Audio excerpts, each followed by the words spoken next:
Definitely the Nautilus, yeah. One other thing I did want to point out is that with a lot of, if you do want to hard engage, like since TSM are going to be trying to... Yeah, this could be a really dangerous dive against Huni here.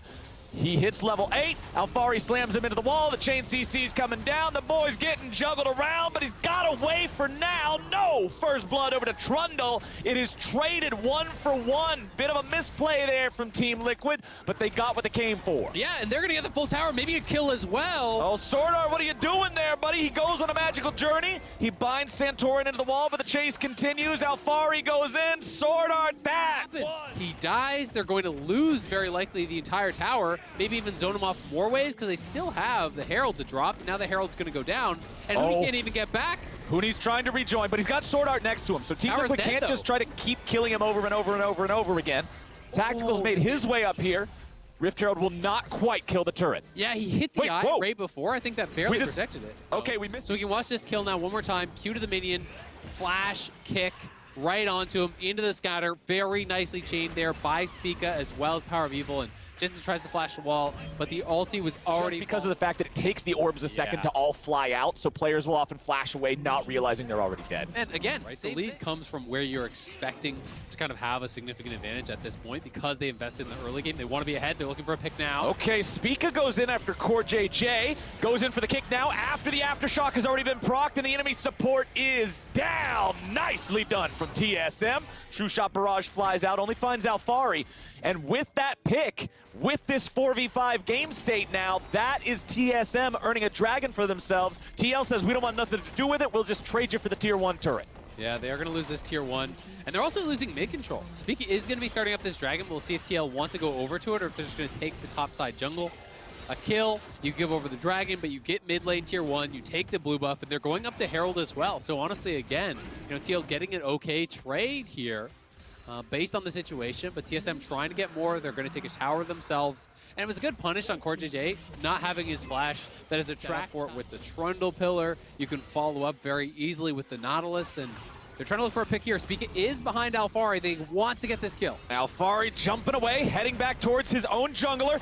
There's your enchanted crystal arrow! Huni stays alive though, and now they're turning their attention over onto Spica. He gets away and tries to disengage. Jensen doesn't find the damage. He doesn't aim the skill shot right, and that means it's disaster. Team Liquid are being torn apart, and TSM! Grievous Wounds application. Yes, there is a Thorn Mail, but you have to be auto-attacking that champion specifically. So that means there's a lot of potential to bait in and out-heal for the side. Oh, wait, never mind. Nope, not quite enough. The thumbs up to let him know. Additional items, you know, allow the Orianna to get a second item in there, allow Trundle and Gnar to complete a second item.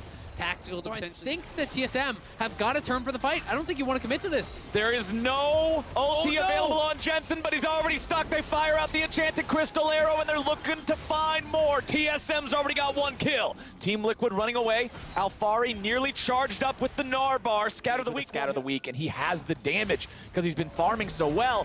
And Core JJ now might just be caught out. He tries to drop the ulti onto Spica to get away, but the chase is on, and the targeting has switched to the enemy AD carry. Tactical with a flash over the wall. Core JJ is nowhere nearby. If Team Liquid wants to go in for this, it is an absolute YOLO. Alfari's nearly ready to transform. He jumps over the wall. He's ready to go in. He uses the ulti on no one, on nothing. It does not work.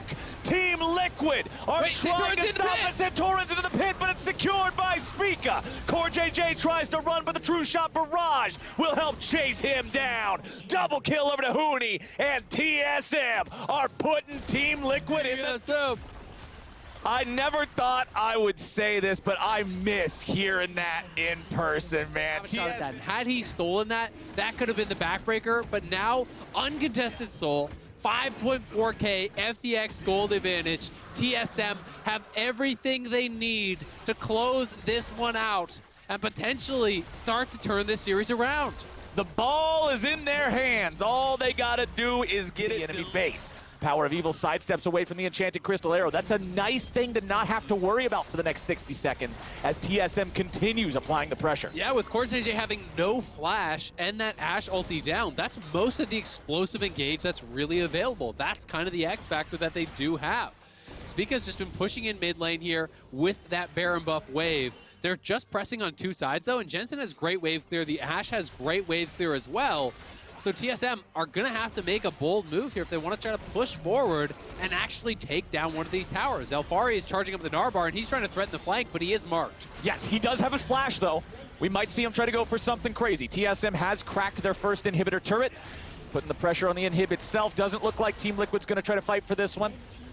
They'll give that over to TSM. This outer tower, TL definitely won't contest for anything outside of their base. Oh, no. And the question just becomes, Baron is at about 6,000 HP. Team Liquid's trying to go. Core JJ setting it up here, but he is going to be hit by the Bard ulti right in the front line. Spica going to be your target next, but he goes into the stasis, able to stay alive. Santorin with the flash over the wall, looking to chase, trying to find the damage on the power of evil, but the Ocean Soul is way too much. Spica's going to be shut down. Santorin stays alive. It is a 1-4-0. Team Liquid has managed to win themselves a team fight, but the minions are destroying the base. Now it's up to Team Liquid to try to retreat. TSM want to stop them, but it's Team Liquid who now poses another threat. Huni's going to lose the Guardian Angel as Lost can't find the damage onto the low health bars. Huni continues running away. He's stuck in the Wraith Pit, and he dies there. It is still a 2-0. True Shot Barrage finds the first for TSM. Tactical will be number 2. Sword Art taking the kill credit on that one as now they keep the chase alive. Lost wants even more, and Power of Evil's ready to cut him off. Santorin and Jensen both looking for the way out, but PoE is ready to go. He slams the orb down on Jensen and buries him underneath it. TSM, I lost my words! They're just marching it down the mid lane, and they will slam that thing into the ground too. Santorin goes golden. He's at about 1/4 HP, and the man's already dead. Alfari tries to bounce on out, but 1v TSM, it ain't gonna work. Team Liquid, they looked so good in the first 2 games, but here in game number 3, it's TSM coming to life to get their first win in the series. They're even dragging it out, padding the stats here with a fountain. They get the ace, 18-5. It's a TSM win. it's redemption for TSM in